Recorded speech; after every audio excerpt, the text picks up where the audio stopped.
Okay, and I will also start the live stream. We've got a small group of folks just popping in. Okay, it's great to see everybody's names in the attendee list. Erin, how about you give this group of folks the trivia, but maybe we'll give it again right at 12:30. Sure. That sounds like a good idea. So, folks, we'll get started in just a moment. But as we are trying to get set and ready to go, we have a trivia question. It's about Farm Aid. Remember, Farm Aid is taking place, the 40th anniversary of Farm Aid is taking place September 20th. We hope to see a lot of Iowans there, a lot of Iowa Farmers Union people there. We're really looking forward to it. The first Farm Aid was in Champaign, Illinois in 1985. Who performed at the first Farm Aid in 1985? Mm. So we'll list as many as you can or as you prefer. If you want to put one in, that's fine. If you want to put in multiples, you can as well. And the list that I have may not be complete. I might have a few others that were performing that I don't have on my list, but we'll see how many people can guess. Okay. Steve, we're going to put you on the spot. Do you want to give us a guess? So we've got in the chat, we've got Willie Nelson, John Cougar, Mellencamp. We've got a few saying Willie Nelson. Do you have anyone you want to add to that list? Not a huge, I'll just say, aficionado on that first Farm Aid. I was aware of those individuals, but beyond that, do not know. Yeah, it's an impressive list, Steve. So we will get as many as we possibly can. Again, the question is who performed at the first Farm Aid in 1985? One of our members, Larry Harris, was at the first Farm Aid in 1985. I'm not sure if he's joining us today and how many, how many he could remember from that, but he's going to be joining the Farmers Union group, going to the 40th Farm Aid in Minneapolis in a couple of weeks. So it's going to be a great chance to get caught up with him and his memories of that first concert 40 years ago. Wow. Okay, everybody, keep guessing in the chat. Let us know what you think. We are live streaming right now, so you can find today's discussion with Steve right on IFU's Facebook page to share now. And as soon as we're done, it will be posted to IFU's YouTube page later on, if that's easier for you to access. But Erin, I think you can go ahead and get us started. Well, great. Well, welcome everyone. This is the Iowa Farmers Union Lunch and Learn discussion, and we are so grateful to be joined today by Stephen Geyer, Senior Energy Policy Counsel at the Iowa Environmental Council. Hey, it's great to have you here, Steve. Thank you so much for being with us. Thanks, Aaron. Glad to be here. Yeah, we're going to have a great discussion about the impact of the One Big Beautiful Bill on farmers, ranchers, and rural communities and businesses. It is an extremely important topic today. We're going to dive into that discussion and make sure you put your questions in the Q&A box, and we'll get to as many as we can. Before we get started, I want to remind people of a couple of upcoming Farmers Union events. Of course, the National Farmers Union Fly-In is taking place next week, September 8th through 10th. We will be doing outreach to media here to talk about our great crew of Iowans going to the NFU Fly-In this week to talk about so many issues important to family farmers. So be looking in your inbox and be looking in media for our efforts there to bring our message to our elected leaders. That's next week. We have a great crew of Iowans, the largest fly-in crew from Iowa that I can remember, probably going back 30 years, at almost 30 years.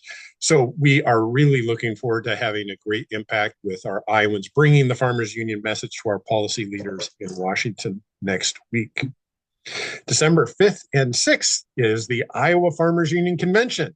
It's taking place in Ames, December 5th and 6th, and we are looking forward to having all sorts of great discussions there, lots of learning opportunities.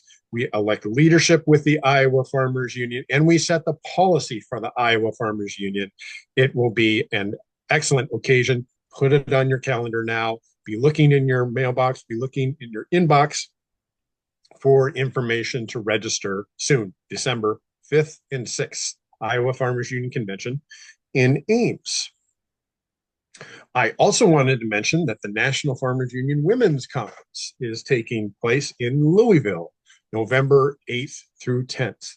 If you're interested in going to the National Farmers Union Women's Conference, November 8th through 10th, reach out to me at alayman@iowafarmersunion.org or to any of our Farmers Union folks. We will make sure that you get connected. That's in Louisville, November 8th through 10th. Well, we have a wonderful trivia question today about the upcoming Farm Aid concert. The Farm Aid concert is taking place this year in Minneapolis on September 20th, and it is the 40th Farm Aid. We wanted to ask a question about the first Farm Aid in 1985. One of our members, Larry Harris, happened to have been at the first Farm Aid concert in Champaign, Illinois. The trivia question asks you to name as many artists as you possibly can who were at the very first Farm Aid. And yes, we've gotten some good answers in there. Willie Nelson, John Cougar Mellencamp among them. But there's a lot that were there at that first Farm Aid. And we put the answer in the trivia question: Willie Nelson, Neil Young, John Cougar Mellencamp, Bob Dylan, Billy Joel, B.B. King, Johnny Cash, Joni Mitchell, Tom Petty and the Heartbreakers, Bonnie Raitt, Roy Orbison, the Beach Boys, Van Halen, and Bon Jovi. What an excellent group. No, Taylor Swift was not among those 40 years ago. That was one nice response in our chat. Although we would love to see Taylor Swift at a future Farm Aid, wouldn't we? Our discussion today is with Steve Geyer with the Iowa Environmental Council, and we are really looking forward to this discussion. We wanted to explore how the One Big Beautiful Bill affects farmers, ranchers, rural communities, and businesses considering clean energy investments. And we are going to talk about how the recent executive order on the start of construction impacts qualify those for those credits, and how the OBBB changed the timing for residential and commercial solar investment tax credits.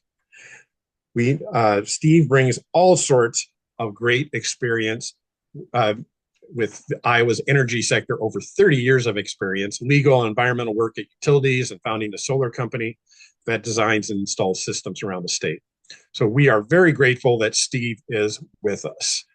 So Steve, thank you for being here. Thanks, Aaron, and I apologize. I had to turn off my video. Otherwise, I think I'm going to lose my connection here. But yeah, so the big, beautiful bill. Obviously, frankly, not that long ago, July of 2022, we had the Inflation Reduction Act.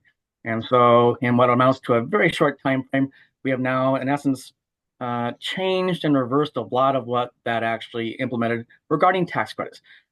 So previously, we had tax credits available for solar and wind all the way through 2033, 2032.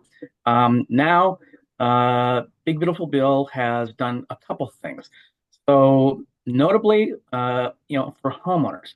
And so, farming, whatever, if you're trying to put solar on your home and for your home, you have till the end of this year to actually qualify for your 30% tax credit. Anything after that, it will not qualify anymore. And as with any of this, it doesn't mean it's not going to prevent you from building the solar. It's just going to, reduce the financial aspects of, or important financial aspects of the actual system. On the more likely, which is, your commercial systems, that's a different section of the tax code, but it also truncates the ability to actually get those tax credits. And so what we have there is on solar and wind, there's still a 30% tax credit, and there's still a 10% bonus for being in an energy community and a 10% bonus for being domestic content. That still all applies, but it's the timing that actually affects what you're going to do from this point forward. And so if you want to get tax credits, you'll have to start construction by July 4th of 2026. That will give you then until either 2029 or 2030, respectively, depending on when you start the system, to actually get the credits and build the system, because you have to be operational before you can actually qualify for the credits. Now, if you are already in process and you basically are able to build your system and be operational by the end of 2027, you also qualify for all the credits. But in essence, what it did was it just shortened the timeline for your ability to get these credits. Start of construction. That goes to the aspect of when I said start construction by July 4th, 2026. So in response to an executive order, the Treasury issued guidance that changes the way we view start of construction. But good news, for farmers, it really won't probably be an impact, because the start of construction change, which said that you have to actually have physical instruction as opposed to a 5% safe harbor, that's really only applying to utilities. And so they set a threshold. So if your system is 1.5 megawatts or less, which they deem to be small solar systems, then you still can use that 5% safe harbor. What does that mean? It means take your total system cost, and if you spend 5% of that total system cost up front, that locks you in for then qualifying for the tax credit down the road again in 2029, 2030, or whenever you actually become operational. So for farmers, that's good news. So, you know, if I basically commit in a contract and put that money down, I've got a while to actually build my system. There are a couple other things that came along with this, though, that, you know, one's a benefit, one's not. So depreciation has changed. So depreciation, which used to on a solar system be a 5-year accelerated maker type depreciation schedule, that now has been changed to 1 year. And so you can depreciate your entire system in that first year. That's a benefit.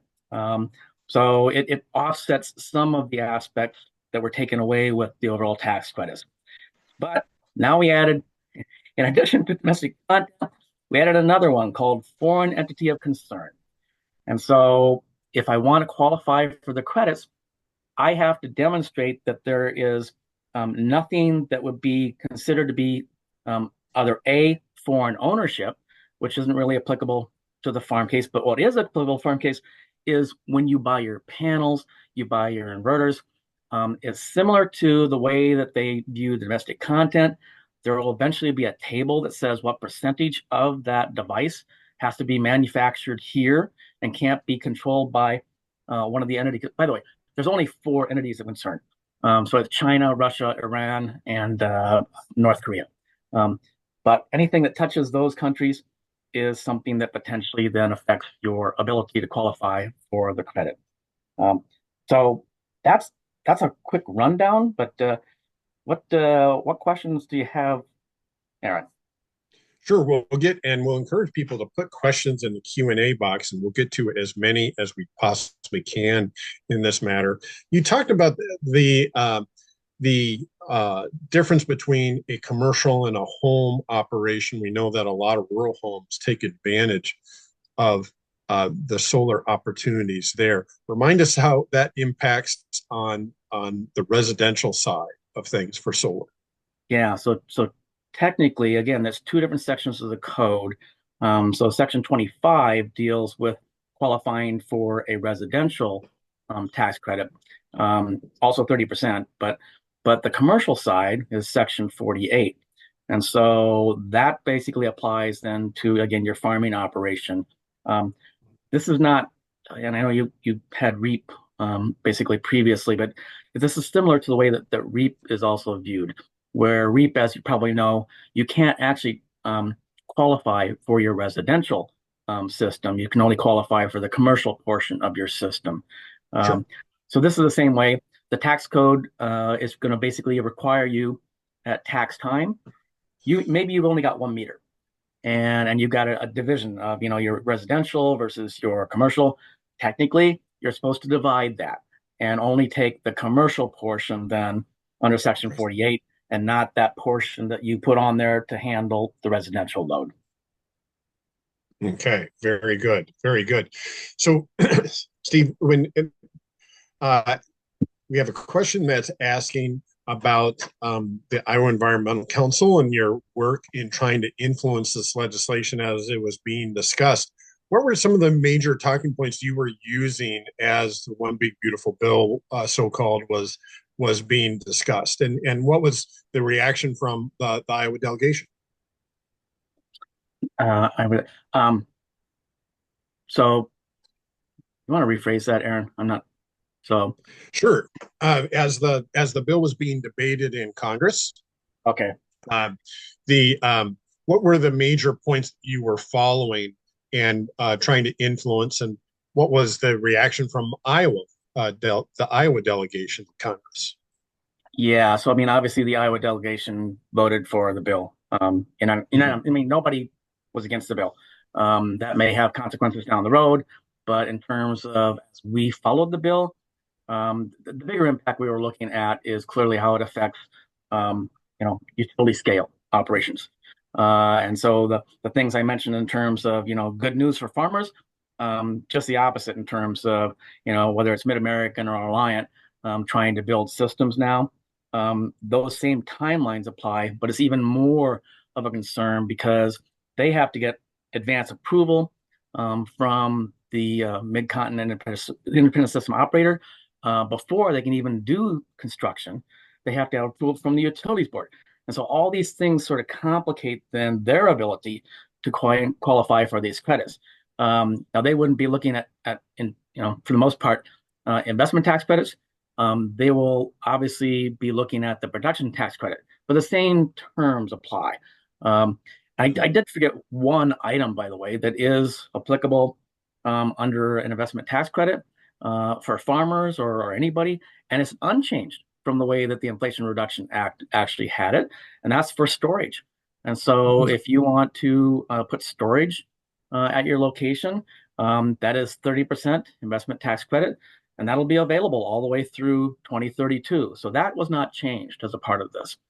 Um, Overall, I mean, that's certainly what we've been looking at is, how is it going to impact because for us, it's how is it going to impact basically our future rates? Are our rates going to have to basically change? Are they going to increase because those incentives that were there for utilities will disappear? Um, the system still may be built because they're actually lower cost than other forms of generation, but the loss of the credits will have an impact in terms of pricing. Okay, well, that's important to know, Steve. And we have a question. These changes for farmers. Um, it seems like it'll be make it more difficult to navigate the REAP program and the tax credit program. Are there technical assistance opportunities for farmers who want to use REAP and other tax credits? I do know that, for instance, I don't know if all of them, but certainly there are a subset of the installers out there that will Mhm. help basically with all of that stuff, whether it is the REAP grants, whether it is basically the tax credits. In fact, advising, they will normally be right up front in terms of the prospects, in terms of, sort of what it is you qualify for. But yes, did it make it more complicated? Yes. It's certainly Big Beautiful Bill added portions to the bill that make it more difficult to qualify. It's still doable, but it's more difficult. Yes, and I'm sure the Iowa Environmental Council was trying to have a say in keeping this process as streamlined and as practical and easy for farmers to qualify in it. We appreciate those efforts, but that is a step in the wrong direction for a lot of folks who are trying to navigate the process, which can be intimidating for folks who are not as familiar with the process. Yeah, I agree. And I'll go back to another point I made in terms of even the utilities or even the farming community. I mean, um, even without incentives on these systems, it still may pencil out as far as being an advantage and actually, building one even without those incentives. It certainly is better if you have the incentives, but as we look at the utility rates that I mentioned before too, as those go up, these systems become more and more, um, I'll just say financially beneficial. Certainly, they've always had the benefit of, locking in that rate that you're going to pay for, 30 years, 40 years, whatever your system is actually going to be able to do. And we know, obviously, utility rates are increasing. And as we're looking at this huge, which we are, we're looking at a huge potential increase in terms of need for generation. Yeah. That will all come back in the prices that we pay. Absolutely, Steve. Absolutely. In the chat, we Energy Districts of Iowa have put in a link that serves as a free source of help for farmers. So folks should check that out, www.cleanenergydistricts.org /REAP. That's a really good source of information. So I'm glad our folks are sharing that information with one another. You know, why is tell me, Steve, in general, why is the Iowa Environmental Council chosen to make it such a priority to examine these policy implications? We certainly have in the Farmers Union policy book, our members have made it very clear that we want to encourage farmer renewable energy opportunities, creates independence for farmers, and helps our farm viability, and it helps us be a real participant and a real partner in the clean energy process. But that's kind of the Farmers Union standpoint. Why is this such a priority with the Iowa Environmental Council? Sure. So overall, I mean, the Environmental Council, our goal is basically to achieve and to see, a healthy, basically, and prosperous Iowa with a clean environment, whether that's water, whether that's air. Renewable energy fits very well into that overall scheme. So one of the things that occurs when we see distributed generation, which is what we're talking about here in terms of systems located on farms, that reduces the need for the utility to build more. And so it'd be one thing if that, if the utilities were already 100% renewable, which that's also one of our goals. We think that it is very achievable to be 100% renewable in this state. But to get there, a couple things need to occur. One is you need to sort of be able to throttle back the need for our utilities to continually build. We do that and can effectively do that by locating distributed systems, again, out on farms, on homes, etc. But we also push for the utilities to move that same direction, with the quest being to move away from, fossil fuels. And although that's, previously been a quest, I'll just say even nationally, obviously we get tug and pull here, pushback, trying to figure out, well, how do we best meet all these needs? And even if we look at what's happening in Iowa, yes, we have our fossil generators, our coal plants, but every year they're operating less and less and less, because ultimately we're putting in more and more and more renewable. So it all helps, again, all trying to achieve a healthy environment for us all. Absolutely, Steve. And we talked about the impact on that this bill has had and making it more difficult for farmers. We appreciate the work that all of advocates did to make sure that there were some carve-outs for farming in the bill, but we still know it's going to be more difficult for farmers to create systems that generate energy on their farm because of it. We wanted to also ask, what's next? What are you looking toward next is from federal policy issues that will need to be addressed, maybe in response to what's been done with this bill, or maybe independently of it? What is next on the policy radar screen for the Iowa Environmental Council? I think along with, the aspects of certainly generation locally, we're looking for more of, and even within Iowa, steps are moving forward. For instance, at the Iowa Utilities Commission, to put forth rules now that basically will allow third-party aggregators to come in, which will help. We are looking at, we also participate in and follow a lot of transmission work. And I know, maybe that's a misunderstood aspect of the electricity sector, but the more transmission we have, the lower basically our costs get, because then we have the ability to pull in, and the idea always goes here where it's just, well, wind doesn't blow. Well, sure, if the wind's not blowing in Iowa, but guess what? It's probably blowing in North Dakota. And so that transmission system helps us bring that here, and vice versa. When it's blowing here, we can send it outward or elsewhere, which we do. So we're certainly advocates for and trying to encourage, I'll just say, increasing the transmission system, bolstering the transmission system, so that we aren't as subject, I'll just say, to the derecho aspects.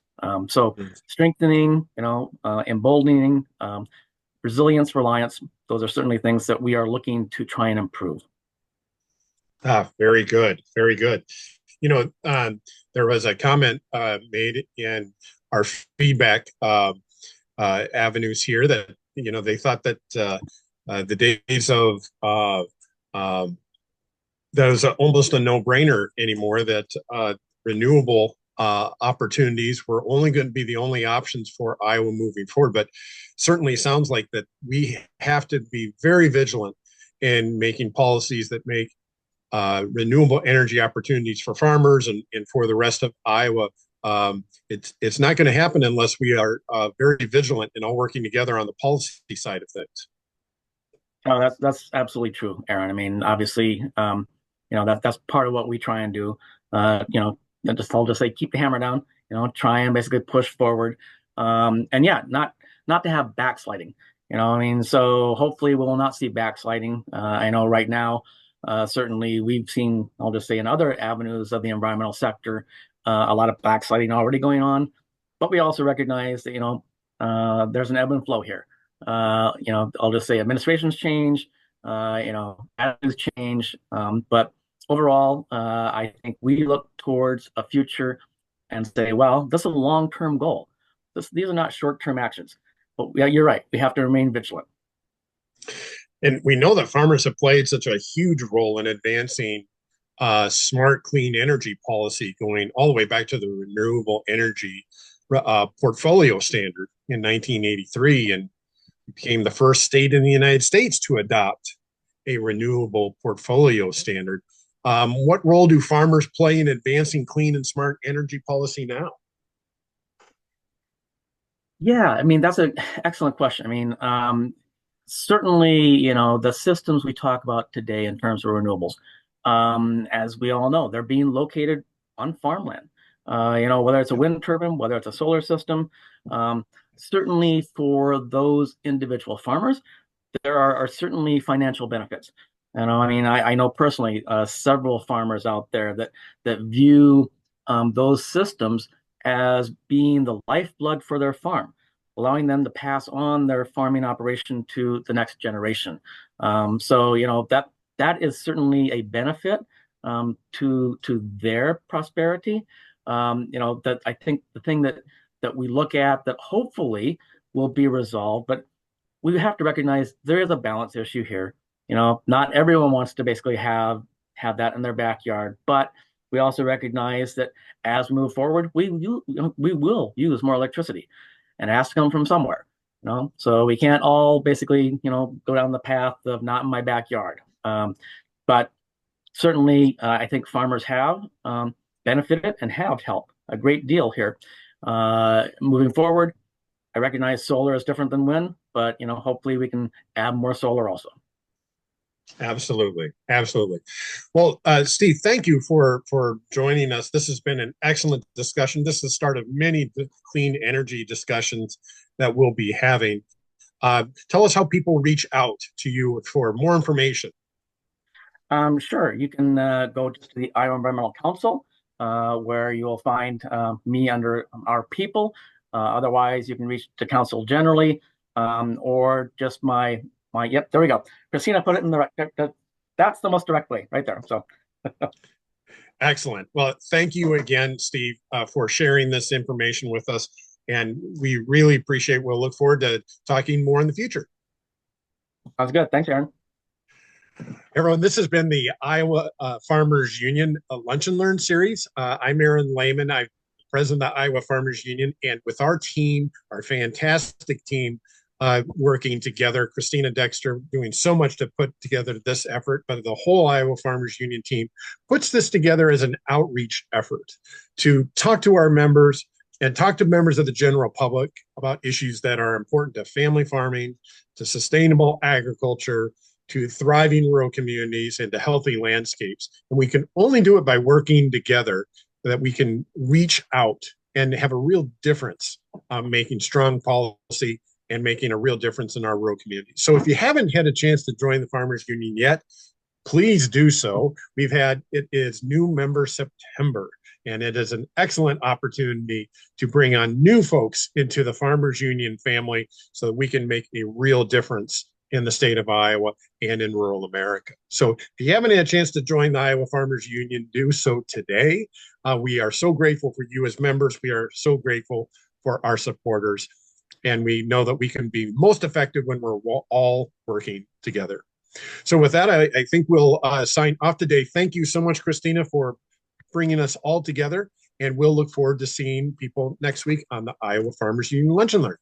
Have a good day, everyone. Thanks, everybody. Bye-bye.